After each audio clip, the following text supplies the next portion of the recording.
Donc effectivement, je vais vous présenter une petite communication sur l'église de Saint-Père. Donc, comme l'a dit Mme Clément, c'est actuellement mes travaux de recherche. J'ai déjà fait un master et là je continue en thèse justement. Donc bon, l'idée c'est pas de vous faire une étude exhaustive de l'église, ce serait beaucoup trop fastidieux et puis je pense que vous partirez tous en courant avant la fin de l'heure. Mais oui, de bien comprendre les grandes phases de chantier d'une église qui est vraiment très très intéressante. Avant de commencer cette communication, je tenais aussi à remercier quand même, bien évidemment la Société archéologique et notamment par le biais de Monsieur Huette et de Madame Clément pour cette invitation qui m'a fait plaisir et ça me fait plaisir d'être dans cette salle à vous présenter mes travaux alors qu'il y a encore quelques semaines j'étais de votre côté en train d'écouter d'autres conférenciers, donc c'est vraiment très très très satisfaisant et je suis très honoré. Et également à la médiathèque, bien évidemment, de nous accueillir dans ce très beau lieu. Donc, comme je vous l'ai dit, on va s'intéresser à l'église Saint-Père, église Saint-Pierre, c'est son nom actuel. Et pour commencer cette communication, je vais montrer cette petite carte postale que j'aime bien, qui date du début du XXe siècle, et qui montre que y a des problèmes qui existaient déjà au XXe siècle, qu'on a toujours aujourd'hui. C'est que c'est compliqué de prendre en photo l'église dans son intégralité. Il y a toujours soit des voitures sur le parking devant. Bon, là manifestement il n'y en avait pas. En même temps, dans les années 1900 il y a moins de voitures. Mais si on n'a pas les voitures, on a les arbres sur le côté. C'est toujours les arbres ont été coupés, ils sont un peu plus petits, mais on a toujours des arbres. Et on a aussi le tissu urbain bien évidemment. Mais tout de même qui me laisse aussi mentionner un autre élément, c'est que on peut pas prendre en photo l'église de manière, c'est pas simple de la prendre dans son entièreté, aussi du fait de sa dimension. On a quand même une église relativement imposante, relativement importante. C'est la deuxième église la plus importante après la cathédrale, longue de 80 mètres. Alors, bien évidemment, si on compare à la cathédrale qui fait plus de 120 mètres de long, on se dit c'est pas énorme, mais faut imaginer que la cathédrale c'est vraiment un chantier hors norme, hors de ce qu'on peut faire habituellement, qui focalise l'attention. Mais 80 mètres c'est déjà honorable. On est sur une église qui est d'une taille relativement monumentale tout de même, comparable à des abbayes, notamment l'abbaye de Saint-Benoît-sur-Loire, l'ancienne abbaye de Fleury, au bord de la Loire, aujourd'hui dans le Loiret, même certaines cathédrales. Vous pouvez mentionner la petite cathédrale de Senlis, par exemple, qui est plus petite en longueur que l'église Saint-Père, l'église Saint-Pierre. Donc c'est vraiment un monument d'une importance qui est assez intéressante, que je vais vous inviter à découvrir un petit peu aujourd'hui, mais malgré tout, qui est quand même un petit peu éclipsé, un peu moins mis sur le devant de la scène du fait de la cathédrale qui focalise quand même l'attention, bien évidemment, et j'ai envie de dire à raison, mais vous allez voir que je parle de la cathédrale, je vais essayer de pas trop parler de la cathédrale, mais la cathédrale est jamais très loin dans les études chartraines et notamment dans l'étude de l'église Saint-Pierre. Alors, elle s'appelle l'église Saint-Pierre depuis la Révolution, depuis 1803. Anciennement, c'était l'église de l'abbaye de Saint-Père en Valais. Saint-Père qui d'ailleurs est une dérivation de Saint-Pierre, on ne sait pas trop l'origine de ce terme de Saint-Père, mais par contre dans les écrits latins, notamment dans le quartier là, on parle bien de San Petrus, donc là on comprend bien la pierre en latin, il n'y a pas de souci dessus. Et puis même les historiens plus modernes parlent toujours d'une église dédiée au Saint-Pierre, donc il n'y a pas de souci, c'est pas une dérivation des Saint-Pères par exemple. Donc l'ancienne église Saint-Père, c'est le terme local, qui bien évidemment est rattaché de son abbaye, l'abbaye de Saint-Père-en-Valais. Alors, je vais très brièvement présenter l'abbaye de Saint-Père-en-Valais quand même pour que vous compreniez un petit peu le contexte. Donc nous avons une abbaye qui est fondée à l'extérieur de la ville, on va remonter au premier temps du Moyen-Âge, autour du 5e, 6e siècle. Et nous sommes donc à l'extérieur de la ville qui est plutôt resserrée sur le plateau, grosso modo on va dire entre l'évêché, l'actuel palais de l'évêché aujourd'hui au nord, et puis jusqu'à l'église Saint-Aignan. Alors il n'y a pas tout le monde se bataille pour savoir où est le rempart ancien, et chacun a son interprétation. Bon, peu importe, ça ne nous intéresse pas aujourd'hui, mais simplement mentionner que oui, le tissu urbain est plutôt rassemblé sur le plateau, et donc notre église, elle est ce qui est aujourd'hui la basse ville, dans la vallée, d'où son terme de Saint-Père en Valais, à proximité de l'Eure. Pour les premières traces que l'on peut mentionner, nous avons déjà la présence d'un cimetière qui a été retrouvé lors de fouilles dans les années 70 par Marie-Françoise Leclan. Dans le cloître, il me semble une soixantaine de tombes d'époque mérovingienne qui ont été datées entre le 6e et le 7e siècle par le mobilier funéraire. Donc on a ce cimetière, et puis d'un autre côté, nous avons également une charte qui est... alors, on n'a pas conservé l'original de la charte, mais qui est notamment retranscrite notamment dans le cartulaire, d'un don par la reine Bathilde. Bathilde, c'était l'épouse de Clovis II, qui intervient à la fin du 7e siècle, et d'un don de cette reine, justement, qui a séparé une terre à côté de Paris, du côté de Gennevilliers, je me semble, et on a donné une partie à l'abbaye Saint-Rémy de Reims, à l'abbaye de Jumièges également, et puis une partie à Saint-Père-en-Vallée. Et donc c'est intéressant, puisqu'on a la première mention de cette communauté. Alors, on va pas s'attarder trop sur la fondation, mais on a ce cimetière qui est concomitant à cet acte de fondation. La question, c'est de savoir qui est arrivé en premier. Est-ce que c'est le cimetière qui est arrivé, puis on a installé, la communauté s'est installée parce qu'il y a eu un personnage plus important qui a été inhumé, ou est-ce que c'est l'inverse? Est-ce que la communauté s'est installée et les tombes ont afflué autour de l'abbaye par la suite, de la première église funéraire? Je vous avoue, j'ai pas la réponse. Il faudrait faire des fouilles, notamment archéologiques, davantage de fouilles archéologiques autour de l'église. Mais voilà, simplement mentionner que on situe à peu près, je pense, on peut situer à peu près la fondation de l'abbaye entre le 6e et le 7e siècle. On est attesté, en tout cas, au 7e siècle, que la communauté de moines existe. Alors après, je vais passer sur les siècles, on va faire un petit bond dans le temps, puisque au cours du 8e, 9e siècle, l'abbaye va être marquée notamment par les invasions normandes, les invasions vikings, où les sources racontent que l'abbaye est rasée, puis reconstruite, puis re-rasée, puis reconstruite, puis re-rasée, et ainsi de suite, et ainsi de suite. Et on va revenir à partir du 10e siècle, vers les années 950, où là on a une mention, toujours dans le cartulaire de l'abbaye, justement, dont vous avez une traduction qui est présente juste ici. Donc dans le cartulaire de l'abbaye, dans les années 950, la mention de l'évêque de Chartres, Aganon, qui va souhaiter reconstruire l'abbaye, redonner un certain nombre de possessions aux moines, et c'est un petit peu la fondation de l'abbaye que l'on connaît aujourd'hui. Donc va, semble-t-il, en même temps que cette église, être reconstruite également l'abbaye. Alors c'est pas celle que l'on voit sur ces gravures anciennes, qui a été réalisée à la fin du XVIIe siècle, mais il y avait, semble-t-il, déjà un cloître et plusieurs bâtiments autour. Cette abbaye va, semble-t-il, être améliorée, agrandie, reconstruite, notamment au cours des XIIe, XIIIe siècles. Et le plan que l'on conserve, qui est ici, qui est une restitution en fait de la vue dessinée par Louis Boudin dans les collections de Roger de Guénière au XVIIe siècle, c'est le plan traditionnel des abbayes, c'est-à-dire les bâtiments sont organisés autour du cloître, qui est vraiment au centre de la vie monastique. Alors nous avons sur la partie orientale la salle du chapitre, qui permet de faire les réunions justement du chapitre, la vie administrative de l'abbaye. À l'étage, nous avions le dortoir, là où là où dormaient les moines véritablement. À l'opposé, c'était plutôt une sorte de salle de stockage, semble-t-il, ce qu'on appelle la cellerie, avec un C, qui était tenu par le cellérier, c'est un petit peu le lieu de stockage. Et puis, sur la partie sud, le réfectoire, qui permettait d'avoir une proximité avec cette pièce ronde, qui est un petit peu la particularité. L'abbaye de Saint-Père est reconnue notamment pour ce bâtiment, qui était les cuisines en fait de l'abbaye, cuisine de plan circulaire. Là, vous en avez un plan qui a été réalisé avant qu'elle soit détruite. Donc cuisine de plan circulaire, un petit peu à l'image des cuisines de Fontevraud, par exemple, si vous connaissez dans l'abbaye de Fontevraud. Et puis là, je vous ai mis également une vue du cloître qui est pas inintéressante, qui semble montrer que le cloître a été construit plutôt au XIIIe siècle, en tout cas celui qui apparaît sur l'image.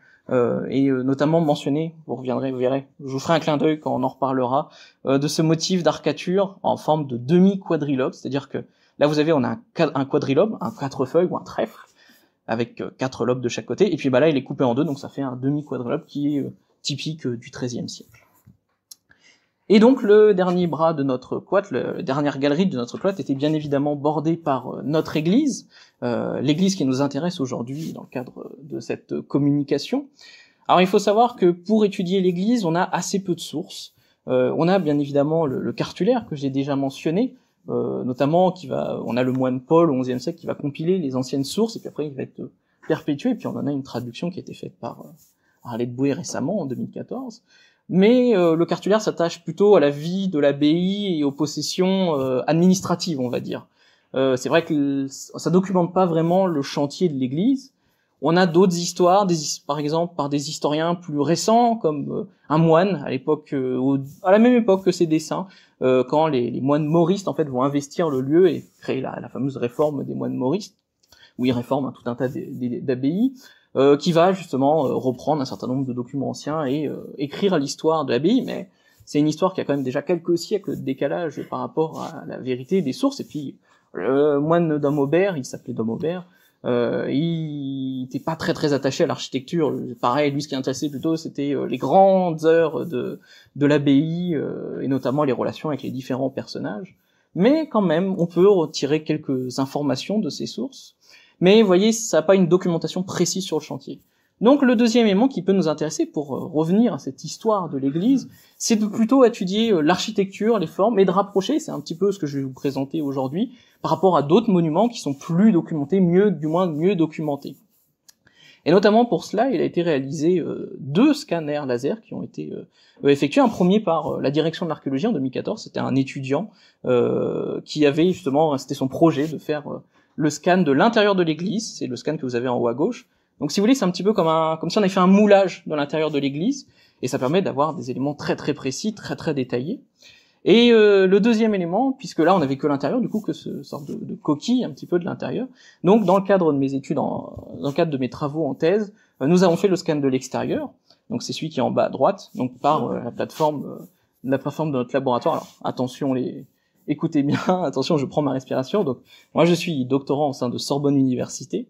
Mais je suis moi-même rattaché au laboratoire de recherche qui s'appelle le Centre André Chastel, qui dépend donc de Sorbonne Université. Et au sein du Centre André Chastel, on a une plateforme numérique qu'on appelle la Plémo 3D.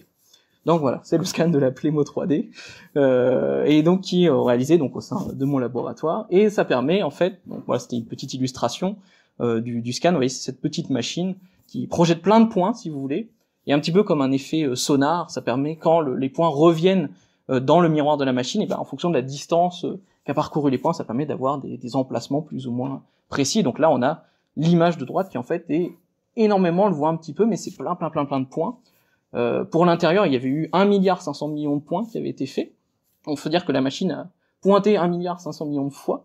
Et pour l'extérieur, on a 800 millions de points. Donc, vous laisserez faire le calcul, ça fait un peu plus de 2 milliards de points, qui permet de vraiment avoir une vue d'ensemble de l'église, et donc après de pouvoir faire des observations, des coupes comme ici, très précises, de voir la position, par exemple, des arcs-boutants, si les murs se sont déformés, mais aussi de faire des observations très précises, des zooms, etc., et qui peuvent appuyer être en plus de l'étude plus traditionnelle des formes et des comparaisons que l'on va observer aujourd'hui. Mais donc nous, on l'a dit, ce qui nous intéresse, c'est l'église de Saint-Père.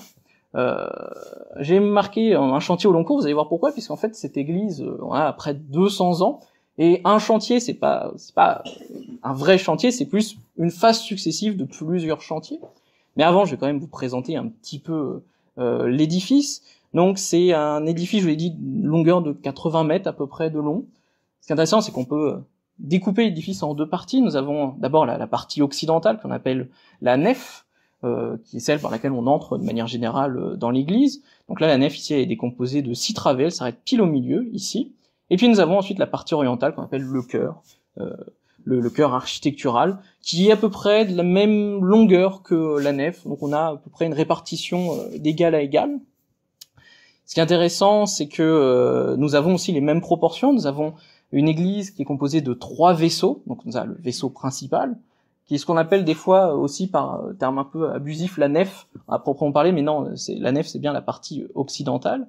Et puis de part et d'autre de ce vaisseau principal, qui est le vaisseau le plus haut, nous avons les bas-côtés, donc qui sont les 2 vaisseaux latéraux. Donc là on a des bas-côtés simples, parce qu'il n'y en a qu'un seul de chaque côté, mais on peut avoir des bas-côtés doubles, etc. Et donc la partie orientale, la nef, longue de 6 travées, notre chœur, qui lui est long, attention, petite dérivation, de 5 travées dites droites, pour les distinguer des travées de l'Orient, derrière la partie circulaire qu'on appelle l'abside, ou l'hémicycle également. Et ici, ce sont des travées tournantes qu'on nomme le déambulatoire. Voilà, pour préciser les termes. Ce qui est intéressant, c'est que nous n'avons pas de transept dans cette église, contrairement par exemple à la cathédrale, où on a un transept. Ici, il a été privilégié plutôt des chapelles dites orientées, parce qu'en fait, elles ont leur extrémité, leur abside tournée vers l'est. Donc nous avions une première chapelle qui, celle-ci, a été détruite.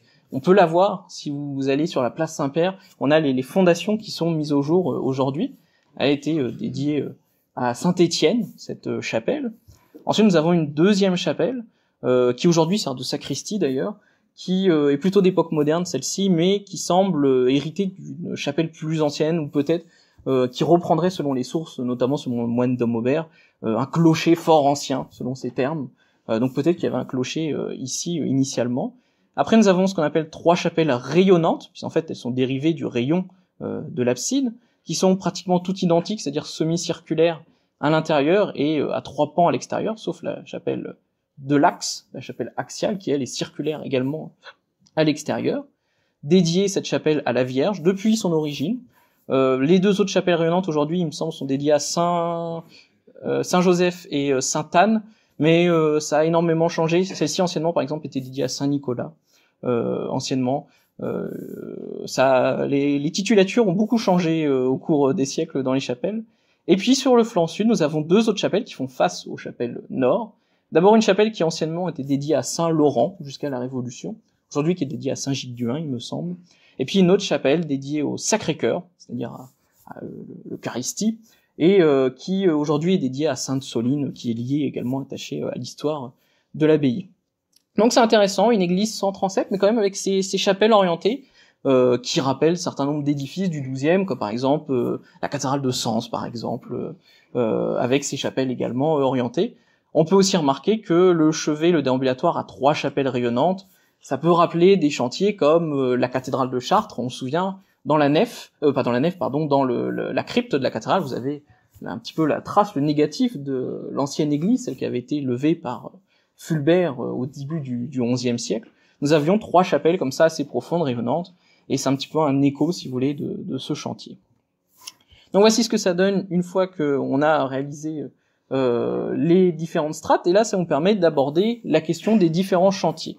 Puisque l'église n'a pas été construite du tout de manière linéaire, en fait on a d'abord construit le clocher-porche, qui est un vestige de l'ancienne église carolingienne, puis l'église que l'on connaît à proprement dit aujourd'hui, on a débuté par le chevet, par le chœur, donc c'est ce que vous avez en vert, on va dire au 2e tiers du XIIe siècle, puis ensuite la nef, pour relier le chœur à la tour-porche, et enfin, c'est ce que vous avez en rouge ici, mais vous le verrez mieux sur la 2e diapositive, il a été souhaité, après avoir terminé le chantier de la nef, il a été souhaité de reconstruire, renouveler les parties hautes du chœur, de l'ancien chœur roman, et donc c'est cette dernière phase de chantier. Là on se situe plutôt à la fin du XIIIe siècle, deuxième moitié du XIIIe siècle, disons, et donc il a été souhaité renouveler les parties hautes du chœur. Donc vous voyez, 4 grandes phases, on va distinguer en 4 grandes phases. D'abord la tour-porche, qui en fait est un vestige de l'ancienne église. Ensuite, la nouvelle église avec ses parties orientales du chœur, qui bien évidemment devaient avoir des parties hautes, mais qui n'ont pas été conservées. La nef, et enfin les parties hautes du chœur dans la 2e moitié du XIIIe siècle. Donc voilà pour ma conférence, j'ai terminé. Si vous avez des questions... Non, bon, on va quand même s'intéresser un petit peu plus en détail aux 4 grandes phases de chantier. Donc l'idée en fait c'est de vous présenter les 4 grandes phases de chantier et à chaque fois de donner 1 ou 2 exemples qui permettent justement de pouvoir documenter un petit peu ce phasage, de comprendre en fait un petit peu comment s'établit l'historique et de donner des liens par rapport à des édifices mieux documentés pour comprendre le phasage, l'historique de notre construction de notre église. On va d'abord s'intéresser à la tour-porche, donc je vous l'ai dit, c'est un vestige de l'église précédente, celle qui a précédé l'église actuelle. Tour-porche qui est de plan carré, presque carré parfait d'ailleurs, qui est assez simple, on va dire, dans son exécution. Attention, c'est pas péjoratif, mais simplement présenté en saillie avec 4 contreforts, vous voyez, qui viennent scander la paroi, un petit peu la délimiter en 4 parties. C'est aussi le cas sur les autres parois, mais par exemple ici, les 2 contreforts ont été enchâssés, rassemblés pour y loger un escalier qui débute, vous voyez, qu'à partir du 1er niveau. Ici, on a une salle, donc ça débute qu'à partir du 1er niveau pour aller dans les parties supérieures. Quelques étroites ouvertures, on peut voir, ce qu'on appelle des fentes de jour. C'est pas des meurtrières, hein, on est dans une abbaye, on se calme, on n'est pas dans un château. Mais donc quelques fentes de jour, un escalier au 1er niveau, et puis ce qui semblait initialement, jusque dans les années 90, une porte qui avait été percée dans la salle basse, plutôt au XIIe siècle. Donc vous me voyez arriver avec mes gros sabots. très peu d'ouverture, des murs très épais, près de 2,50 m d'épaisseur pour la tour porche, quelques rares contreforts, un escalier au premier niveau. Tout de suite, on a fait le rapprochement avec des donjons, notamment le donjon, par exemple, de Nogent-le-Rotrou, le donjon du château des Comtes du Perche, construit au milieu du XIe siècle, on est dans les années 1030, 1040. D'ailleurs, effectivement, on a quand même des points communs. On peut mentionner ces contreforts. Alors là, ici, on a des contreforts très très épais, ce qu'on appelle en glacis, vous voyez, où ils sont dédoublés par un sorte de rétrécissement de la paroi au fur et à mesure. Mais ces glacis semblent pas être d'origine, semblent être réalisés a posteriori plutôt au XIIe siècle. Mais à l'origine, il devait plutôt y avoir des contreforts comme ceux qui sont présents en partie centrale. Et là, la proximité avec la tour porche est pas inintéressante.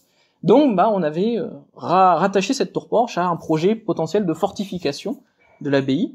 Et dans les sources, justement, on a deux périodes de fortification. On va venir clôturer l'abbaye d'un mur d'enceinte. Donc, on s'était dit c'était une tour en cas d'attaque. Les moines se réfugiaient dans la tour, et donc c'était un donjon pour les protéger. Mais le souci est que si on observe un petit peu plus en détail l'édifice, on peut voir que à l'origine, il ne devait pas tout à fait avoir le parti que l'on connaît aujourd'hui. Déjà, on peut observer dans l'église actuelle, nous avons ici 3 baies, alors 2 ont été conservées, puis nous avons une 3e qui est dessinée ici, vous la voyez peut-être pas très bien, mais si vous allez sur place, vous la verrez très bien. Nous avions également une grande arche qui permettait de communiquer avec l'ancienne église, et qui permettait d'accéder à la salle basse, justement. Et puis, à l'extérieur, c'était également le cas, nous avions des ouvertures, par exemple, on en voit une ici, je sais pas si vous voyez très bien, si on la voit un petit peu, qui est d'ailleurs en alternance avec des pierres calcaires fins, et puis des briques, un petit jeu qu'on peut observer typique du XIe siècle. Donc cette tour porche, semble-t-il, avait des ouvertures un petit peu plus larges que celles que l'on connaît aujourd'hui. Déjà, l'idée du donjon commence à s'effriter un petit peu, parce que un donjon avec des larges ouvertures, c'est déjà un peu plus compliqué à défendre.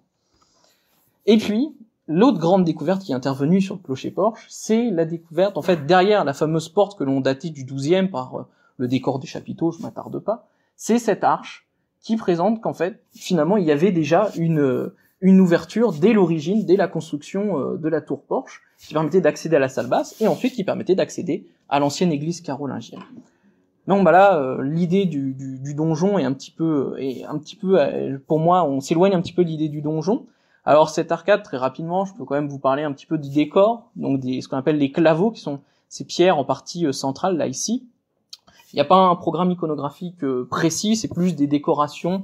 On observe certains animaux un peu fantastiques, des motifs géométriques également, énormément de motifs floraux. Là, vous voyez, on a une fleur à 5 pétales. On en observe un petit peu partout sur l'arche. Donc voilà, des motifs décoratifs, on va dire, que l'on peut rassembler par rapport aux édifices du début du XIe siècle. Et donc cette tour porche, finalement, si elle n'a pas la fonction de donjon, elle avait plutôt, à mon avis, et notamment avec la grande ouverture et les 3 ouvertures qu'on a vues sur la nef, à mon avis, plutôt une idée d'entrée. Alors certes, entrée assez imposante, assez monumentale pour l'église, mais qui, on peut la rapporter. On a d'autres cas de tour porche qui existent. On peut mentionner par exemple la tour porche de l'église de Saint-Germain-des-Prés, en chantier avant 1014, sous l'abbé Abon, il me semble. Alors qui a été énormément remanié au cours de l'histoire, et notamment au XIXe siècle, mais quand même, on a ces murs épais, on retrouve ces contreforts qui sont pas inintéressants à comparer avec la tour porche. Et donc, à l'origine, à mon avis, cette tour porche devait, être plutôt une entrée monumentale pour l'ancienne église carolingienne. Je vous l'ai dit, l'église, elle a été renouvelée en même temps que l'abbaye sous l'évêque Aganon, c'est-à-dire vers 950. Là, pour le coup, je ne vais pas attribuer cette tour porche à la même époque que l'église, mais il semble plutôt, au regard, par exemple, du chantier de Saint-Germain-des-Prés, que effectivement elle a été réalisée au début ou dans les années 1020, même par comparaison avec le château de Nogent-le-Rotrou, qui est licite également, aux les années 1020, 1030, pourquoi pas 1040, et donc une adjonction de l'ancienne église, on va dire dans la première moitié du XIe siècle. Mais il va être souhaité de renouveler l'église, on l'a déjà vu, avec la reconstruction du chœur notamment. Manifestement, on a souhaité conserver la tour porche. Les questions encore les débats sont encore ouverts sur cette question de pourquoi on a conservé la tour porche. Peut-être qu'il a été choisi de progressivement détruire l'église, puis finalement on a conservé la tour porche. Mais donc il a été souhaité de renouveler cette église, semble-t-il au milieu du XIIe siècle, Alors, on n'a pas beaucoup d'éléments sur l'instigation de ce chantier. On a simplement une mention par notre fameux moine mauriste du XVIIe siècle, Dom Aubert, qui nous dit que l'église a été renouvelée entièrement par un abbé, l'abbé Fouché, qui est abbé à partir de 1150. Donc à partir de là, tous les historiens pratiquement se sont appuyés sur cette mention, sauf que l'architecture, et vous allez voir, l'étude de l'architecture ne permet pas d'affirmer cette hypothèse. Ça semble un petit peu antérieur. D'autres historiens aussi ont essayé de chercher l'origine de pourquoi on a voulu reconstruire cette église. On a souvent mentionné des incendies. On a 2 incendies qui sont documentés pour Chartres. Alors, un en 1077 qui est mentionné dans le cartulaire, rapporté par le moine Paul, que l'abbaye brûla en 1077. Mais on ne sait pas si l'église a brûlé avec l'abbaye. On n'a pas plus de détails. On a l'autre information qui est l'incendie de 1134, celui qui a ravagé Chartres. La façade de la cathédrale, par exemple, qui a été reconstruite après, semble-t-il aussi la collégiale Saint-André, mais sur cet incendie, et Souchet ne le mentionne pas, par exemple, on n'a pas d'information si l'incendie a été jusqu'en Basse-Ville, jusqu'à l'église Saint-Père. Donc, pareil, on peut pas être sûr que c'est ces incendies qui ont initié le chantier.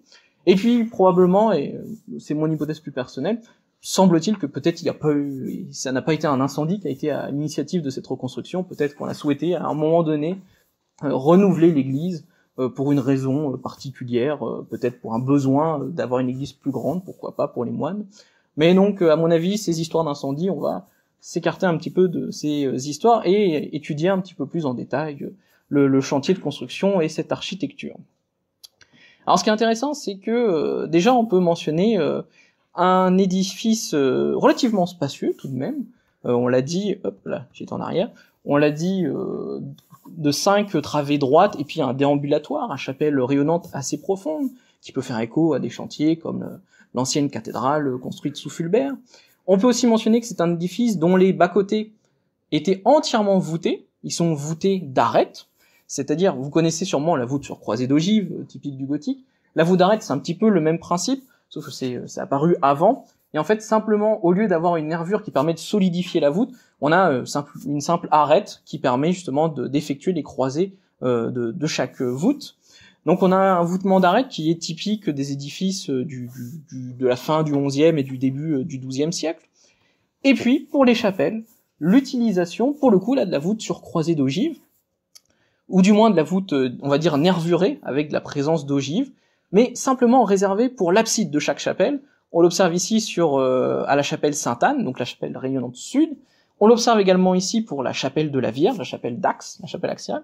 La voûte sur croisée d'ogive que l'on voit juste avant, elle n'est pas d'origine, elle a été refaite plutôt à la fin du XIIIe siècle, donc celle-ci on fait comme si on la voyait pas. Mais la voûte initiale, celle-ci, semble être plutôt du XIIe siècle. Et c'est intéressant, déjà, première remarque, c'est que cette utilisation de la voûte d'arête et de la voûte, on va dire, nervurée, c'est caractéristique des édifices des années 1120, 1130, la première moitié du XIIe siècle. On peut citer Château-Landon, par exemple. À Paris, on peut citer Saint-Pierre-de-Montmartre également, où on a un emploi très réservé de la voûte d'ogive, vraiment pour les parties les plus importantes. Et puis, souvent, on étudie l'architecture par la forme des chapiteaux, de la modénature du décor. Et ce qui est intéressant dans le cas, c'est qu'on a 3 types de décors différents. Donc souvent on dit c'est 3 étapes différentes qui montrent qu'on a une évolution dans le chantier, mais vous allez voir qu'il y a des liens quand même qui sont pas inintéressants entre ces différentes étapes. La première, qui semble être la plus ancienne, c'est tout le long du bas-côté nord de notre édifice, nous avons des piliers de plan rectangulaires qui sont très très sobres, simplement un pilier de plan rectangulaire, manifestement pas de base, et puis un chapiteau qui est réduit à une simple petite bande qu'on appelle un imposte. Et vous voyez, on a la transition avec la pile qui est en biais biseauté, on appelle ça chanfreiné, un chanfrein. Alors c'est intéressant puisque ce type de pile, on le retrouve dans la région, dans un certain nombre d'édifices. On peut citer par exemple l'église de Dangeau. Nous sommes dans une église de la fin du XIe, début du XIIe siècle, autour de 1100 disons.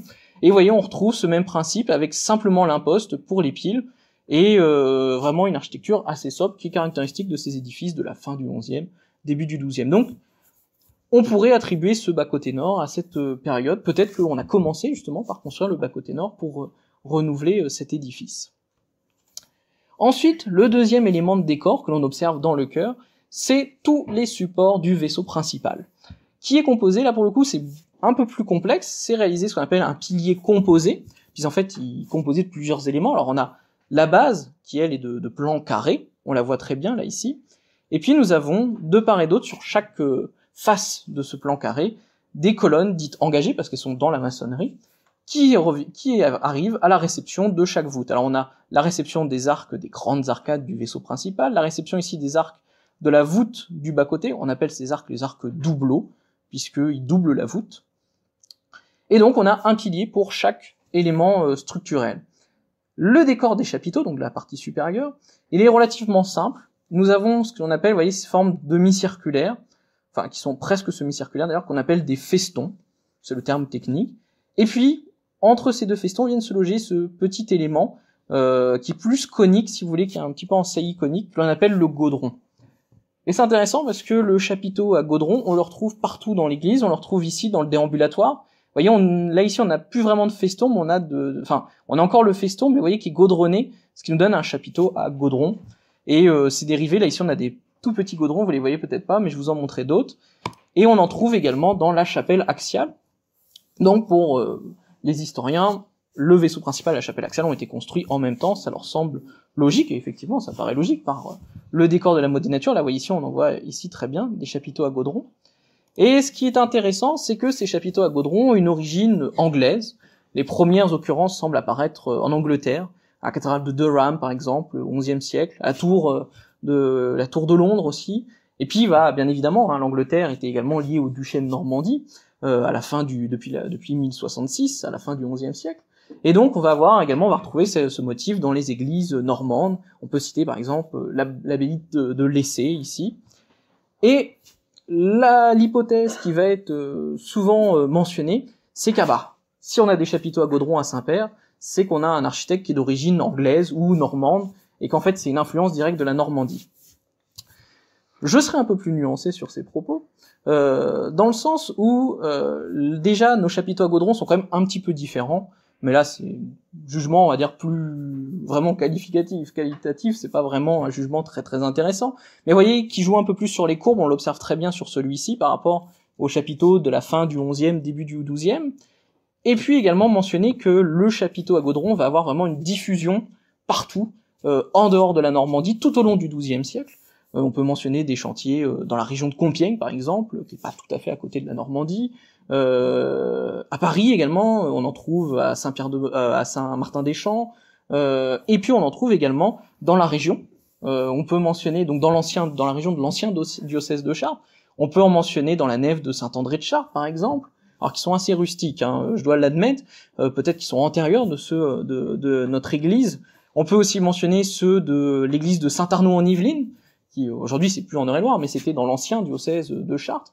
Donc c'est intéressant de voir qu'on a quand même une présence de ces gaudrons, alors qui est assez mesurée. C'est pas une présence dans toutes les églises, mais voilà, on a d'autres édifices de la région.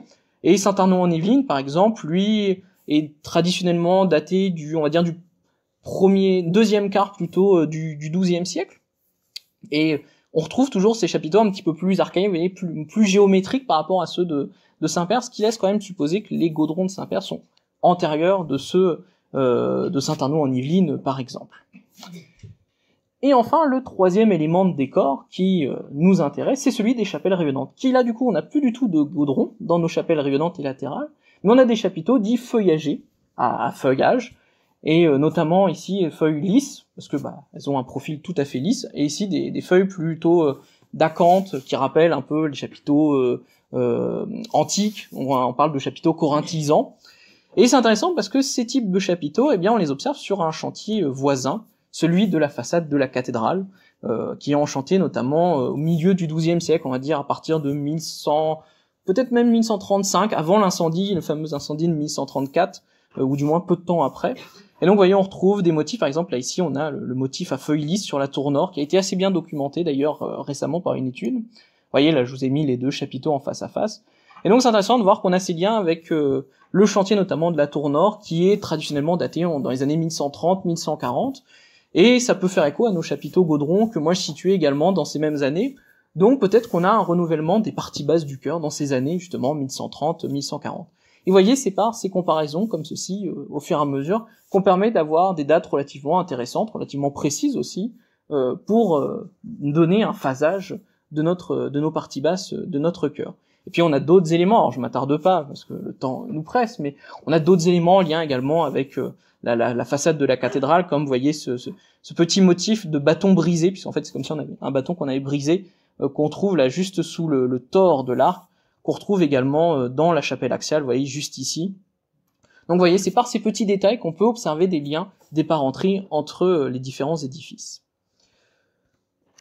Malheureusement, nous ne conservons que les parties basses du chœur, mais il devait, semble-t-il, y avoir des parties hautes, bien évidemment. Une question qui souvent s'est posée auprès des historiens, c'est est-ce que l'église était voûtée ou est-ce qu'elle était charpentée? On n'en a pas encore la réponse. On peut simplement mentionner ici cette pile qui est à l'amorce de l'abside, vous voyez, que l'on observe ici sur le plan. Et ce qui est intéressant, c'est qu'en fait, elle présente la base d'un chapiteau à godron, donc logiquement on la rattache au vaisseau principal du XIIe siècle, mais ce chapiteau a été tronqué, coupé, pour construire les parties hautes. Alors, est-ce que ce chapiteau, initialement, déjà supportait des éléments, une partie haute, peut-être même une voûte, pourquoi pas, si l'hypothèse, notamment de Pierre Héliot, qui a travaillé sur l'église dans les années 70, peut-être qu'il y avait une voûte, justement, uniquement réservée à l'abside. Certains imaginent un voûtement total du chœur. La question reste ouverte, malheureusement, faute d'indices, justement, de vestiges dans les parties hautes du chœur. Mais donc, on pourrait situer ces parties basses, un début de ces parties basses, en chantier entre les années 1130, 1140, peut-être même s'allonger un peu plus dans les années 1150. Et puis, après, les parties hautes, bien évidemment, construites au fur et à mesure, 1150, 1160, pourquoi pas 1170 également. Et nous arrivons à grande vitesse à notre nef, puisqu'il semble que peu de temps après le chœur, finalement, il était souhaité de reconstruire la nef, de construire la nef, pour relier le chœur à notre fameuse tour-porche qui est toujours conservée du XIe siècle. Pour notre nef, nous on a là pour le coup on a une distinction par rapport au chœur, on est bien sur une nef gothique, il n'y a pas de souci. L'édifice est entièrement voûté de croisées d'ogives, là on observe bien par rapport à l'intérieur les croisées d'ogives, et puis on a bien la présence des clés de voûte qu'on n'avait pas, vous vous souvenez, dans les chapelles rayonnantes par exemple, là ici on les a bien, c'est bien présent. Donc l'édifice entièrement voûté d'ogives, le vaisseau principal comme les bas-côtés, et le décor des chapiteaux semble refléter un décor traditionnel du début du XIIIe siècle. Mais ce qui m'intéresse ici dans la nef, c'est déjà qu'on a l'édifice entièrement conservé, à la fois les parties basses et les parties hautes, et on peut décrire un petit peu cette élévation de la nef qui est vraiment intéressante, puisqu'en fait elle reprend le parti des églises de la fin du XIIe et début du XIIIe, c'est-à-dire une élévation à 3 niveaux, donc on a le niveau dit des grandes arcades qui permet de passer vers les bas-côtés, le triforium, vous savez, c'est cet étroit passage dans la maçonnerie du mur, qui souvent est décoré d'une arcade, d'une arcature. Ce qui est intéressant, c'est qu'on a un triforium traité un petit peu en frise, ici, qui fait écho par exemple au triforium de la cathédrale de Chartres, bien évidemment, la cathédrale de Reims également, et puis le niveau des fenêtres hautes, où les fenêtres, comme son nom l'indique, sont au sommet, tout en haut, et prennent vraiment l'entièreté de ce niveau, l'entièreté vraiment de l'espace entre les deux piliers de la paroi. Ce rythme d'élévation à 3 niveaux avec le niveau des grandes arcades, un triforium beaucoup plus petit et le niveau des fenêtres hautes, on appelle ça un rythme en ABA. Attention les yeux. En fait, c'est parce qu'on estime que la hauteur des grandes arcades est la hauteur A, et c'est également la même hauteur que celle des fenêtres hautes. Donc A, B, parce que du coup, le triforium c'est une hauteur un peu plus petite, donc B, et puis à nouveau la hauteur A. Et ce qui est intéressant, c'est que ce parti, c'est le parti des églises traditionnelles de la fin du XIIe, début du XIIIe. C'est celui de la cathédrale de Chartres, reconstruite après l'incendie de 1194, où on a également ce rythme ABA. Et justement, c'est intéressant parce que cette nef, c'est vraiment la partie qui a les plus grands points communs, on va dire, avec le chantier de la cathédrale. Alors, souvent, quand on descend dans l'église, puisqu'on entre soit par la tour-porche, soit par l'entrée, justement, qui est faite dans la nef, la première remarque que l'on peut faire, c'est que déjà, l'église est un petit peu plus basse qu'à l'extérieur. On descend quelques marches pour descendre. Ce qui est intéressant, c'est que dès le Moyen-Âge, il semble que, même si les niveaux de sol étaient plus bas, il semble qu'on avait déjà cet écart de niveau de sol entre l'extérieur et l'intérieur. Donc ça, c'est la première remarque souvent qu'on fait. Et puis, deuxième remarque que l'on peut faire si on a l'œil un peu aiguisé, c'est que les supports des parties nord ne ressemblent pas aux supports des parties sud. On n'a pas une symétrie comme dans le reste des églises traditionnelles, comme à la cathédrale, comme toutes les églises que l'on peut visiter. On a une distinction. Effectivement, dans le bas-côté nord, nous avons des piliers qui reprennent un peu la même organisation que les piliers qu'on a vus dans le chœur, ce qu'on appelle des piliers dits composés, à nouveau, où nous avons toujours, alors cette fois-ci c'est plus une base carrée, mais une base en forme de croix, cruciforme. Toujours, nous avons nos colonnes engagées à la retombée de chaque arc, et puis, entre les bras de la croix, des petites colonnettes supplémentaires qui viennent se loger, qui reçoivent soit le premier rouleau des grandes arcades, ici le premier arc des grandes arcades du vaisseau principal, soit alors de l'autre côté, les arcs des croisées d'ogives côté bas-côté. Alors qu'en face, côté sud, nous avons une autre forme de motif de support, que l'on appelle le pilier cantonné. On n'a plus la base cruciforme, cette fois-ci on a une base circulaire, et sur cette base circulaire est cantonné, d'où le terme de pilier cantonné, des colonnettes qui viennent recevoir, pareil, à chaque fois la retombée de chaque arc. Et ce qui est intéressant, c'est que ce pilier cantonné, on l'appelle pilier chartrain, puisque la première occurrence semble être celui à la cathédrale de Chartres. C'est exactement le même support que l'on retrouve à la cathédrale de Chartres. Et donc à partir de là, les auteurs, et à juste titre, ont dit ces piliers sud sont contemporains de la cathédrale, du coup les piliers cantonnés, ils sont bien antérieurs, peut-être même qu'ils sont encore de réminiscence romane, pourquoi pas. En fait, bon, c'est un peu plus compliqué que ça, puisque l'ensemble du bas-côté est quand même relativement homogène, et puis ces piliers composés de la paroi nord, en fait, si on regarde dans le détail, vous voyez, si on coupe une partie, un bras de la croix, nous avons cette base rectangulaire, les colonnettes de chaque côté, et puis une colonne engagée. C'est le support des bas-côtés, donc c'est-à-dire ceux qui font face à la paroi, justement, sur le mur qui donne vers l'extérieur de l'église. Là, on le voit ici, vous avez bien cette colonne, la base rectangulaire, terme technique, c'est pas la peine de retenir, on appelle ça le dosseret, peu importe, et puis les colonnettes de chaque côté. Et ce qui est intéressant, c'est que ces supports, en fait, c'est exactement ce qu'on a dans la nef de la cathédrale. On observe très bien ici, on a bien cette colonne, ce support rectangulaire derrière, et puis les colonnettes de chaque côté qui reçoivent les arcs des croisées d'ogives. Donc on a quand même une proximité avec le bas-côté nord, avec la cathédrale, ce qui laisse supposer que ça a été construit également en même temps que la cathédrale, peut-être antérieurement effectivement à la partie sud, mais globalement ça semble quand même contemporain de l'ensemble. Et donc les points communs avec la cathédrale, on s'arrête pas là, on en a énormément de points communs. On peut par exemple mentionner côté sud cette dernière pile, vous voyez, qui vient clore la nef. Là ici c'est le chœur. Ce qui est intéressant, c'est que nous avons une pile semi-circulaire et ce chapiteau qui sur sa partie supérieure, là ici la partie supérieure, cette tablette, on appelle ça le tailloir, c'est la partie supérieure que l'on retrouve ici. Et bien en fait c'est intéressant parce qu'on a une transition entre le cercle, alors en l'occurrence ici le demi-cercle, et l'octogone ou demi-octogone ici, qui est exactement le même, et puis on retrouve d'ailleurs le même décor avec une feuille et de larges crochets, qui est exactement le même que ceux qu'on trouve dans le déambulatoire du chœur de la cathédrale. Donc pareil, ça permet de pouvoir rapprocher ces deux chantiers et de comprendre que notre bas-côté sud, il est contemporain, semble-t-il, de la cathédrale, et peut-être même, pourquoi pas, du chœur de la cathédrale. On peut également mentionner le système de voûtement des deux édifices, qui est vraiment très proche. On a des arcs avec une grande plateforme plate centrale, et puis de part et d'autre, ce qu'on appelle des tors, qui sont en fait des arcs de forme circulaire, qui est semblable à celui de la cathédrale. Et puis ce petit élément, qui a un petit trou, en fait, dans lequel venaient se loger les poutres de bois. On en avait un de chaque côté. C'est pareil, on le retrouve sur les deux chantiers. Et en fait, cette poutre, ça permettait d'une part, quand on construisait, de pouvoir positionner le cintre pour monter les différentes pierres au fur et à mesure. Et semble-t-il qu'après, une fois qu'on retirait le cintre, on laissait la poutre le temps que les maçonneries sèchent, puisqu'en fait, une fois qu'elle était prise dans la maçonnerie, la poutre permettait aussi de maintenir, si vous voulez, la voûte et que ça évite de s'écarter et de s'effondrer. Donc c'est une technique qui est commune sur les deux chantiers, qui permet à nouveau de rapprocher les deux chantiers. À Chartres, ce qui est intéressant à la cathédrale, c'est que les poutres de bois ont été sciées, donc on a conservé des morceaux de bois, ce qui permet de faire des datations à partir des morceaux de bois, qui permet d'avoir une date assez précise du chantier de la cathédrale. Ce qui n'est pas le cas à Saint-Pierre, malheureusement, les poutres ont été retirées, elles n'ont pas été sciées. Mais donc vous voyez, on a des proximités également dans la manière de bâtir, autre que simplement dans le décor. Et puis si on regarde l'extérieur, on pourrait multiplier comme ça les exemples. Je vous en montre juste un, celui des contreforts. Ce qui est intéressant, c'est qu'on a un système bien particulier à la cathédrale, où on a contre le mur un premier contrefort que l'on observe ici, que l'on retrouve ici, et puis sur lequel vient s'appuyer une sorte de deuxième contrefort, qui est celui sur lequel va s'appuyer les arcs-boutants en partie supérieure, ce qu'on appelle l'éculé des arcs-boutants.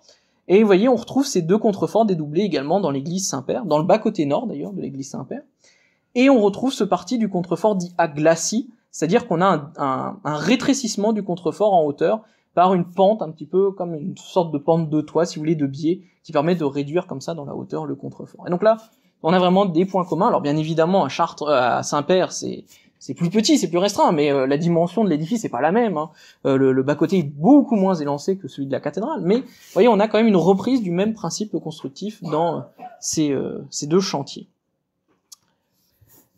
Et donc c'est intéressant puisque ça permet de pouvoir, comme ceci, vraiment situer l'édifice à la même période, on va dire, de construction que la cathédrale pour ses parties basses. Pour les parties hautes, la distinction nord-sud est disparaît. Là, les parties hautes semblent avoir été construites de manière concomitante, de manière parallèle, on va dire. Et ce qui est intéressant, c'est qu'on conserve encore des liens avec la cathédrale, mais on sent que les parties hautes les architectes ont eu une connaissance des évolutions qui se font au cours du temps et qui permet également de pouvoir situer qu'on a une avancée dans le chantier, qu'on s'étale dans le temps. Alors je vous disais, il y a encore des points communs. Par exemple, on peut comparer les fenêtres hautes des deux édifices. On retrouve ici les fenêtres hautes de la nef de notre église, de Saint-Père.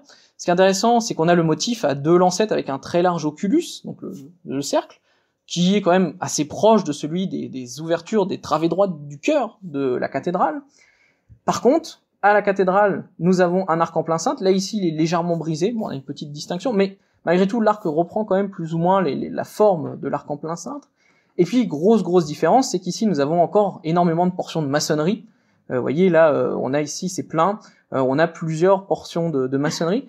Ce qui n'est pas le cas à Saint-Père, puisque là, ici, on est plus proche d'un type de baie qu'on appelle la fenêtre rémoise. C'est-à-dire, c'est une évolution qui est liée notamment au chantier de Reims, en chantier à partir de 1208, où la fenêtre va prendre vraiment l'entièreté de la paroi, et on va réduire la fenêtre à sa simple ossature. Donc vraiment au squelette, à ce qu'on appelle le remplage, le squelette de la fenêtre. Et vous voyez, là où il n'y a pas besoin de maçonnerie, on va y ajourer, on va y mettre du vitrail. Ce qui n'était pas le cas à Chartres, qui est bien évidemment antérieur au chantier de Reims. Donc là, déjà, on voit qu'on a une première évolution dans la forme des fenêtres, même si le motif quand même rappelle ceux de la cathédrale. Et puis l'autre exemple que je vais montrer pour montrer cette relative évolution, c'est le triforium à l'intérieur, qui est également assez intéressant. Je vous l'ai dit, il reprend les proportions de la cathédrale, ce qui est toujours licite. Effectivement, on a ce traitement en frise, où on a une arcature avec plusieurs petites colonnettes, mais par contre, le motif est vraiment très différent. Si vous avez un petit peu la nef de la cathédrale en tête, on a juste un arc brisé, alors qu'ici, on a un demi-quadrilobe. Je vous avais dit, souvenez-vous, du cloître tout à l'heure, on avait déjà ce motif de demi-quadrilobe, ce qui semble que ça doit être contemporain, les deux. Et puis, entre chaque arc, nous avons un autre quadrilobe, qui est enchâssé, avec un jeu qui est assez étonnant d'ailleurs, de quadrilobes pleins et de quadrilobes vides, qui semblerait être d'origine manifestement, et qui est assez étonnant et assez unique, on va dire. Et l'autre élément qui est intéressant, c'est, vous voyez, dans le mur arrière, à l'arrière, vous avez une sorte d'arc que l'on observe ici, que l'on observe un petit peu également ici. Et alors ça, ce type d'arc, ce qu'on appelle un arc d'écharpe, en fait, c'est pour répartir le poids sur les côtés, le poids des parties supérieures. Ça n'existe pas du tout à Chartres. On ne l'a pas du tout à la cathédrale. Et on va le retrouver en fait dans des édifices qui vont être construits à partir des années 1220, 1230, 1240, du nord de la France. On peut citer la cathédrale d'Amiens, on peut citer la basilique de Saint-Quentin, par exemple, dans l'Aisne. Et ce qui est intéressant, c'est qu'à la basilique de Saint-Quentin, on retrouve toujours cet arc de décharge, mais on a également ces quadrilobes qui sont situés entre les arcatures du triforium. Donc vous voyez, là, on voit qu'on a connaissance de chantiers du nord de la France, de chantiers qui se lancent dans les années 1230, 1240, pour le 1230 ici pour la collégiale Saint-Quentin, ce qui montre qu'on a une évolution dans les parties hautes de notre église Saint-Père, qui du coup, par rapprochement, on peut les situer dans ces mêmes années. Alors, à chaque fois, vous voyez, je parle de décennies, parce que c'est compliqué de donner des dates précises, surtout que la circulation des œuvres, des maîtres d'œuvre, des connaissances, elle est pas forcément immédiate, ils prennent pas le TGV pour aller de Chartres à Saint-Quentin, donc ça peut se faire sur plusieurs années, mais vous voyez, ça permet de rapprocher comme ça avec des monuments et d'avoir une évolution par rapport aux parties basses. Il semble que cette nef, elle était terminée dans ses grandes lignes dans les années 1240-1250. Et à nouveau, les moines, pour une raison que l'on ignore de nouveau, ils vont souhaiter agrandir le chœur, reconstruire les parties hautes du chœur, on va dire l'embellir entre guillemets. Et donc là, c'est notre dernière phase de chantier qui nous intéresse et que l'on va détailler. Alors là, pour le coup, par rapport à la nef, ça se distingue véritablement. On a vraiment une distinction par rapport à la nef tout à l'heure, qui se rapprochait de la cathédrale. Là, ici, on prend un petit peu d'écart. On arrive dans la période qu'on appelle le gothique dit rayonnant, dont les grands représentants sont la Sainte-Chapelle, par exemple, enchantée dans les années 1240 d'ailleurs. Et c'est intéressant, on conserve toujours les 3 niveaux d'élévation, ça n'a pas changé. Sauf que, première chose, déjà le triforium n'est plus vraiment traité en frise. On a vraiment une sorte de grande baie qui permet de constituer ce triforium, avec vraiment, oui, une ouverture en baie. Et puis, autre innovation qui n'était pas le cas dans la nef, c'est qu'on a une claire-voie en arrière-plan. Le triforium est ajouré, on a des ouvertures, ce qui donne beaucoup plus de lumière. Si vous allez visiter l'église Saint-Pierre un jour où il fait pas très beau, le contraste est vraiment saisissant entre la nef qui est un peu plus sombre et le chœur qui est vraiment beaucoup plus lumineux. Et bien évidemment, ça devait quand même apporter un certain jeu qui devait être intéressant pour les moines, justement, d'avoir un chœur beaucoup plus lumineux. Et donc nous avons pareil des fenêtres hautes qui se distinguent également de celles de la nef, où là on a 2 lancettes. Mais vous voyez, on n'a plus un simple oculus, on a un ensemble de 4 quadrilobes ici qui viennent coiffer la partie haute des fenêtres. Et donc c'est vraiment une distinction par rapport à la nef. On peut aussi mentionner les proportions, on n'a plus du tout le rythme ABA comme nous avions dans la nef. Vous voyez, les grandes arcades reprennent la même hauteur que celle de la nef, des parties basses du 12e, mais pour les fenêtres hautes, elles sont beaucoup plus hautes, beaucoup plus grandes, et d'ailleurs on a une différence de hauteur, là ici, avec ce qu'on appelle un mur diaphragme, où c'est une portion de maçonnerie qui permet de faire la différence entre les deux. Quand on est côté nef, on la voit pas, par contre quand on est côté chœur, on la voit bien, qui présente ici, justement, on a pu le mesurer avec le scanner laser, une distinction de hauteur de 2,50 m entre la voûte de la nef et la voûte du chœur. Donc on a partie haute du chœur qui est beaucoup plus élancée, beaucoup plus majestueuse, on va dire, et puis qui donne un effet, bien évidemment, plus monumental. Ce qui est intéressant de mentionner également sur ces parties hautes, c'est qu'il n'a pas été souhaité de reconstruire entièrement l'église, on a conservé les parties basses, et vous voyez, on est venu s'appuyer sur ces parties basses qui devaient probablement pour les architectes convenir comme socle suffisant pour les parties hautes, mais malgré tout, on est venu plaquer sur les anciennes colonnes des parties basses un réseau de colonnes qui continue jusqu'à la base des voûtes des parties hautes de notre chœur. Et donc ce chantier, je vous l'ai dit, il se détourne un petit peu de la cathédrale de Chartres, qui quand même était terminée, du moins sur le gros œuvre, depuis les années 1220 tout de même. Ici on est plutôt dans les années 1250, et on peut le rapprocher d'autres édifices, toujours de la région, de l'actuelle région centre, mais qui ne sont hors de l'ancien diocèse de Chartres, comme par exemple la cathédrale de Tours, Saint-Gatien de Tours, construite dans les années... Alors, pour les parties hautes du chœur également, construite dans les années 1240, peut-être jusqu'aux années 1260. Et vous voyez, on a une véritable parenté, là, qui est vraiment bien visible, entre le triforium de Saint-Père et le triforium de Tours. On retrouve le même motif d'ouverture avec ces 2 lancettes, ce quadrilobe qui vient être enchâssé sous l'arc brisé, qui est dédoublé pour chaque travée, que l'on retrouve à Saint-Père. On retrouve également le motif de garde-corps, qui est vraiment très très proche, les garde-corps qui sont identiques aux 2 travées. Petite distinction tout de même que l'on peut mentionner, c'est qu'à Tours, on a une large place qui est laissée encore pour la paroi. Vous voyez, on a très peu d'arcs qui sont en saillie, qui se dégagent vraiment de la paroi, ce qui n'est pas du tout le cas à Saint-Père, à Chartres. Vous voyez, chaque arc est souligné, chaque arc est vraiment en saillie, en profondeur. On a un traitement de la paroi plus en profondeur, qui montre qu'on a une légère distinction par rapport au chantier de Tours. Et puis on peut aussi, vous l'observez peut-être, on voit pas très très bien, mais ici, vous avez une sorte de petit fleuron qui vient couronner justement ce triforium. Et ce qui est intéressant, c'est que ce fleuron vient faire la transition puisqu'il est positionné à l'implantation des meneaux, des fenêtres hautes. Et donc ça vient faire un petit jeu, si vous voulez, de transition avec les parties hautes. Quand on est en bas, on voit le fleuron, puis hop, on voit les fenêtres qui viennent, qui débutent, qui n'est pas du tout présent à Tours. Donc là, on a une relative petite, peut-être, sans parler d'évolution, mais un jeu dans le traitement de la paroi qui est assez différent. On peut aussi mentionner les fenêtres hautes qui sont pareil très très proches. On a cet ensemble de 4 lancettes, 4 fenêtres en forme de lancettes, de pointe de lance, et puis cette grande rose polylobée en partie supérieure que l'on retrouve à Saint-Père. On peut mentionner pareil une petite distinction entre Saint-Père et Tours, où à Saint-Père on a un jeu supplémentaire où on a des roses de forme circulaire, et puis hop, qui vient alterner avec une rose de forme octogonale, qui est pas inintéressant, qui certains auteurs ont pu les rapprocher par exemple du motif de la cathédrale où on a tout un jeu d'alternance entre l'octogone et le cercle. Moi j'ai pas le temps de détailler, mais qu'on retrouve par exemple dans les supports de la nef.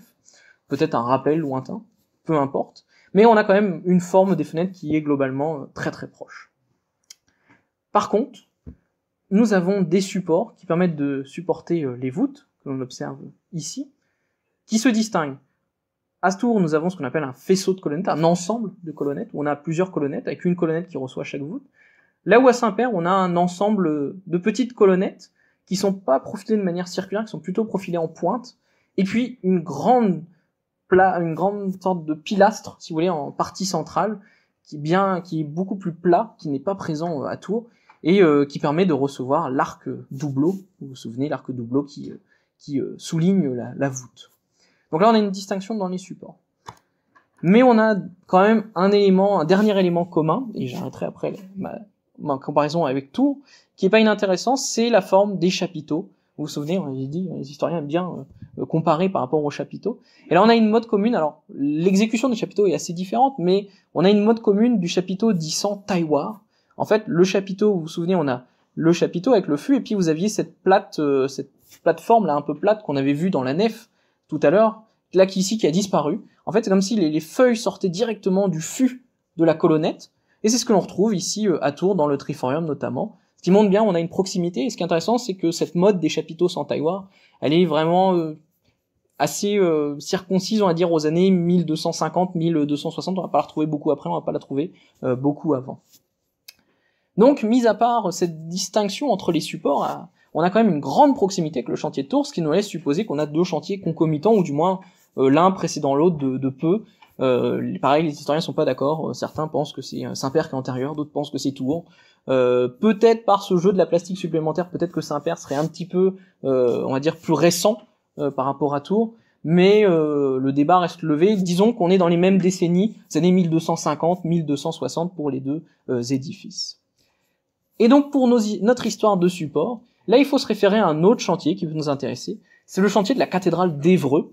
Donc là on est pour le coup plutôt à l'ouest du diocèse de Chartres, encore en dehors du diocèse. Vous voyez alors, l'élévation est différente, hein. Pour le coup le triforium est pas du tout pareil. Les fenêtres hautes, ça se distingue un petit peu, même si on a un profil avec ce trilobe où là il est remplacé par un simple oculus, mais quand même assez proche. Mais malgré tout c'est assez différent dans l'exécution globale.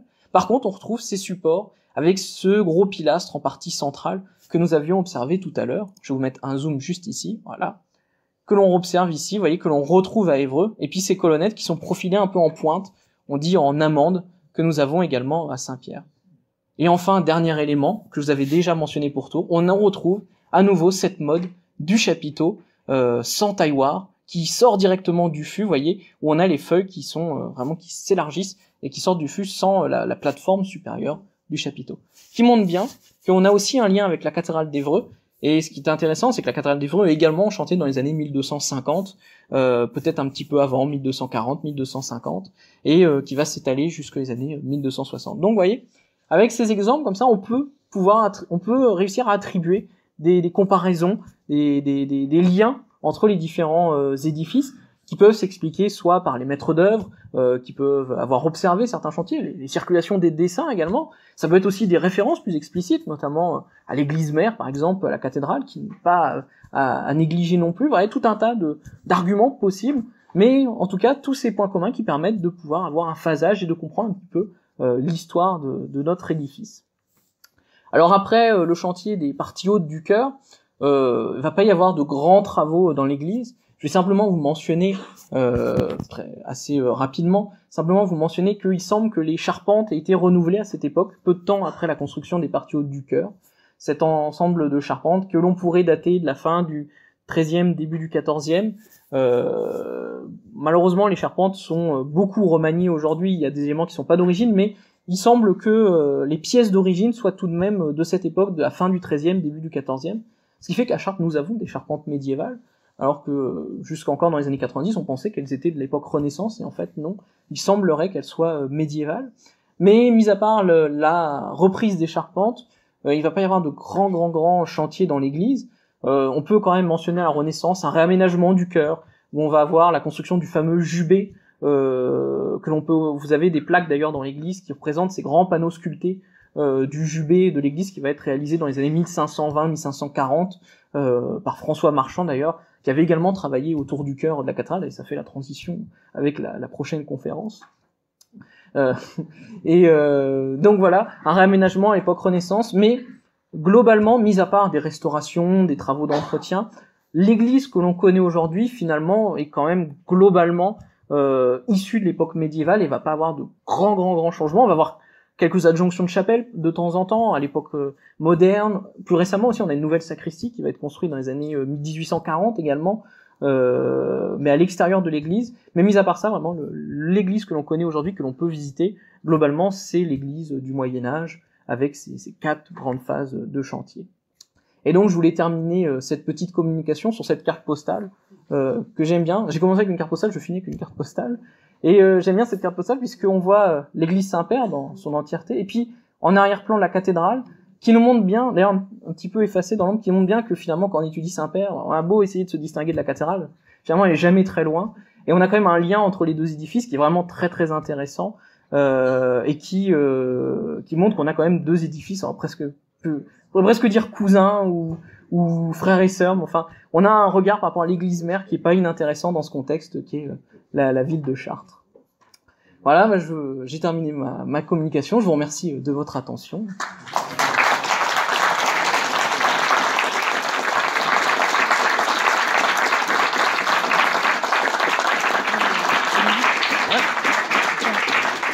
Est-ce qu'on peut le retirer ? Hop là.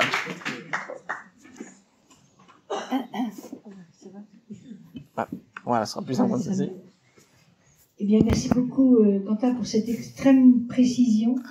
La précision de l'historien de l'art, la précision du vocabulaire pour désigner avec soin les éléments étudiés, la précision et la méthode des comparaisons avec raison et non sans raison, en respectant les chronologies, parce qu'effectivement, sinon on ne peut pas comparer. Et puis la prudence de vos résultats, enfin de vos choix, de vos hypothèses, de vos conclusions. Et puis aussi cette passion qui rend votre conférence dynamique, vivante et vraiment passionnante. Merci beaucoup. Merci à vous. Est-ce qu'il y a des questions ? Est-ce qu'il y a des questions pour oui. Quentin ? Oui. Je vous écoute. On voit qu'elle est très solide d'après ce pilier, d'après les chapiteaux. Est-ce qu'il n'y a pas des problèmes souterrains de la base qui a des risques de Alors, oui, tout à fait. Je vais prendre le micro. Alors, en fait, justement, quand on voit l'église actuelle qu'on peut visiter, on a c'est présent et c'est manifeste là-dessus, personne ne le contredira, on a une présence quand même d'humidité qui est relativement importante, probablement de l'eau qui remonte par capillarité, par le sous-sol. Alors, c'est pas un problème qui date d'aujourd'hui, hein. Déjà, quand on étudie les archives de restauration au 18e, 19e, c'est déjà un souci qui posait question. C'est peut-être lié au fait qu'on est quand même sur des terrains à l'origine plutôt marécageux, à proximité de l'Eure. C'est aussi, je l'ai pas mentionné, parce qu'il semble pas qu'il y ait de crypte dans l'église, et c'est peut-être aussi par le fait du substrat géologique que si on creuse, on a peut-être de l'eau. Donc ça explique cela. Après, les fondations, logiquement, semblent quand même relativement solides. L'église devrait pas s'effondrer du jour au lendemain. Mais c'est vrai qu'on a ce problème d'humidité qui fait que ça donne un caractère assez inesthétique, faut l'admettre, mais qui est plus en danger pour le décor, pour la structure des parties hautes éventuellement, moins pour les fondations, j'ai envie de dire. Mais ouais, c'est un résultat qui est inesthétique, mais bon, qui est pas dangereux. Vous pouvez toujours visiter l'église, ne vous inquiétez pas.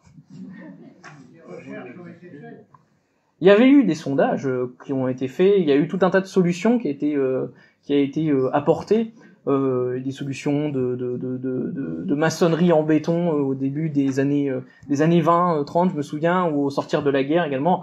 Pas forcément toutes des solutions qui ont été bonnes. Une solution également qui avait été mentionnée, c'est l'idée de créer une sorte de petit bassin d'écoulement des eaux à l'extérieur. Si vous observez l'église, quand on est dans la place, on a donc la grande grille, et puis on voit que on a une sorte de petit dénivelé de l'autre côté de la grille qui en fait justement permettrait d'écouler les eaux justement pour éviter que ça s'infiltre dans la pierre. Je crois qu'il y avait aussi dans les années, alors c'est dans les années 1800, hein, mais les arbres qui sont plantés aujourd'hui au pied de l'église, c'était aussi peut-être pour capter, pour pomper l'eau. C'était des solutions. Après voilà, chaque époque avait ses propres solutions. C'est pas forcément les meilleures aujourd'hui, mais du moins malgré tout l'église, bon, ça fait presque 1000 ans qu'elle est debout et je pense qu'elle ne devrait pas s'effondrer tout de suite. Oui. Vous avez parlé de l'abbatiale, de son histoire, de 6e, 7e siècle, mais vous n'avez pas mentionné les ordres, ou les ordres qui ont fait les moines, qui ont occupé cette abbatiale. Alors, effectivement, c'est vrai que j'ai pas mentionné.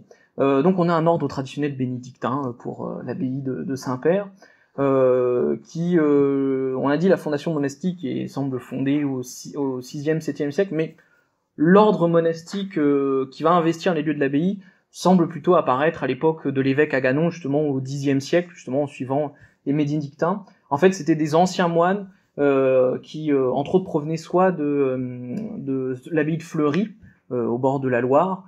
D'ailleurs, il va y avoir un des abbés de Fleury qui va venir justement pour aider les moines à bien pratiquer la religion au sein de l'abbaye. Donc voilà, abbaye bénédictine. Et puis, jusque la mise en commande de l'abbaye, donc là on arrive à l'époque moderne, il me semble, sous Louis XIV, dans les années 1660, il me semble, où là après il va y avoir une mise en commande, et puis les moines maurices vont intégrer l'abbaye à la fin du XVIIe siècle, dans les années 1600, oui, 60, 70, et justement la fameuse réforme mauriste. Et ce sont ces moines alors c'est M-A-U-R-I-S-T-E. Les moines de la congrégation de Saint-Maur, effectivement.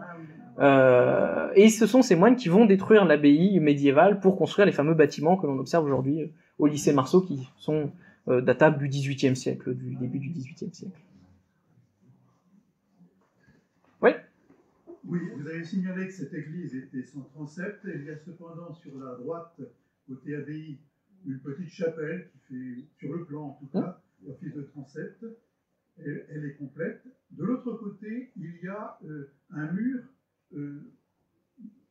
haut de 30 cm ou 40 cm simplement, qui est à peu près symétrique. Qu'est-ce que c'était exactement? Est-ce qu'il appartenait à l'abbaye ou est-ce qu'il appartenait à la ville?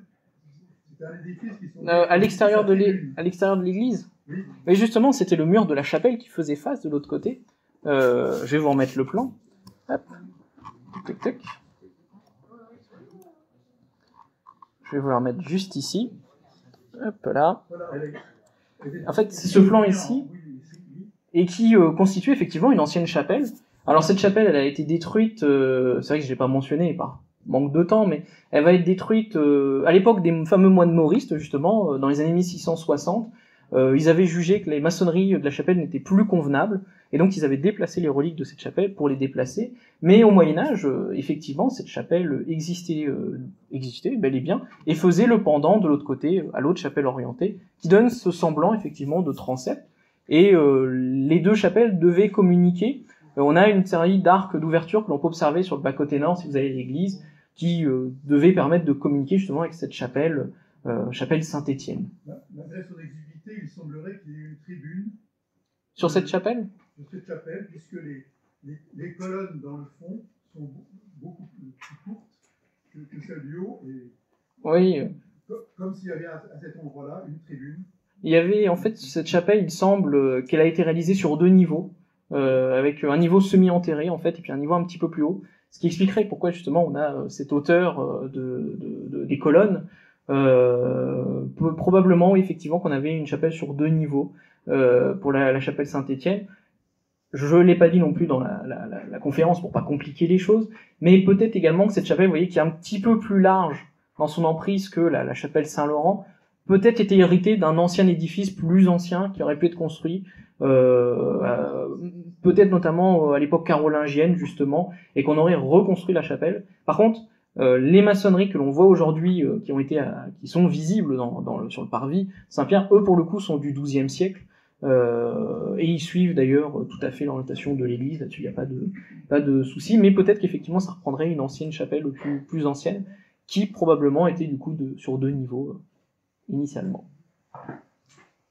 Je vous en prie. Où se trouve sur votre plan la tour escalier qui est... Ah, la fameuse tour, en fait elle est sur cette... Alors en fait justement la tour escalier, elle est concomitante du dernier chantier, des parties hautes. Elle se trouve ici, à l'entrée du déambulatoire. Là on le voit un petit peu sur le plan. Cette partie-ci, vous voyez, la travée droite, elle est voûtée d'arêtes. Le déambulatoire est voûté d'arêtes. Et ici, ça a été voûté d'ogives, justement, pour solidifier la voûte. Parce que ça, justement, la tour repose directement sur la voûte. Donc, elle a une entrée directement dans le triforium. Je vais vous remettre une petite photo de cette tour.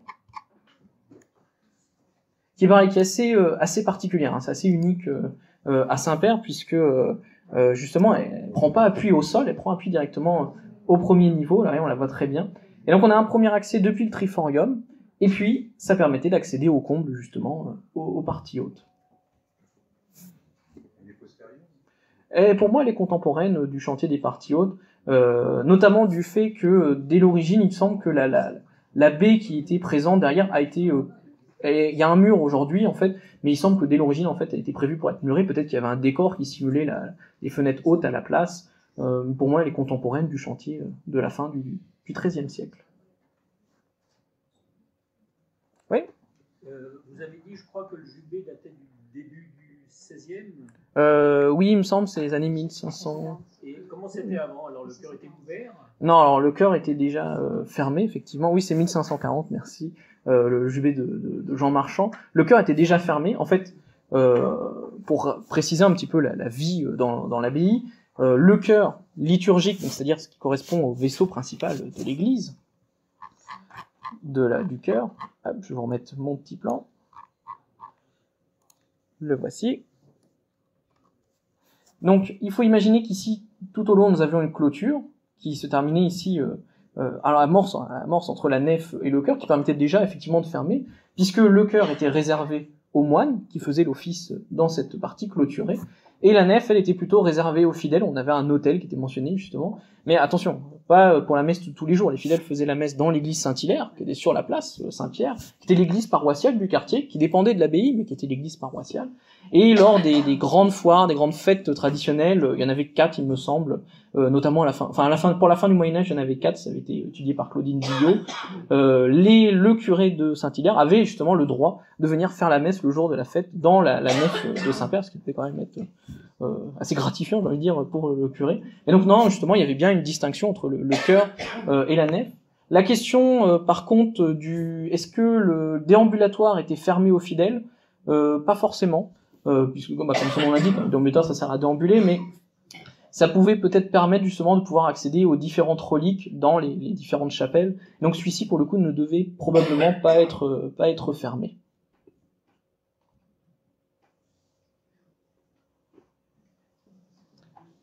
Bon, s'il n'y a pas d'autres questions, je vous remercie. J'espère que je ne vous ai pas perdu pendant cette conférence. Pas du tout.